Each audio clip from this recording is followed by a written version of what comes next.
সাবধানে যাস, ওই পথটা তো আবার ভালো না। তুমি চিন্তা করো না মা, আমি ওষুধটা নিয়েই চলে আসব।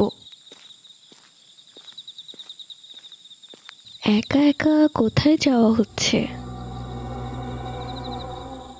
কি আপনি?